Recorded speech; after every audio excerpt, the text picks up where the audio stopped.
নমস্কার, জয় মাতারা। আমি অ্যাস্ট্রো হিমাংশু ভাগ্যের দুয়ার থেকে আপনাদেরকে জানাই আন্তরিক শুভেচ্ছা, ভালোবাসা। আজ আমি যে প্রেডিকশানটি করতে চলেছি, জাতকেরা হলে ডান হাতটিকে দেখুন আর জাতিকারা হলে বাঁ হাতটিকে দেখুন। এইটা হচ্ছে আমাদের হাতের নিচস্থ মঙ্গলের ক্ষেত্র।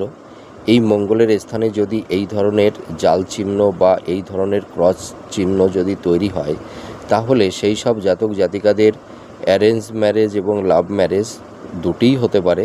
কিন্তু দেখা যায় এদের বিবাহিত জীবনে নানা রকমের কলহ, বিবাদ, অশান্তি, একটা মানসিক মতভেদ, একটা মেন্টাল ডিসস্যাটিসফ্যাকশান, এইগুলো কিন্তু তৈরি হয়। অনেক সময় দেখা যায় দাম্পত্য জীবনটা হয়তো অনেক সময় ভেঙে যায়। তাছাড়া এই সব জাতক জাতিকাদের লাভ ম্যারেজের ক্ষেত্রে নানা রকমের সমস্যা তৈরি হয়।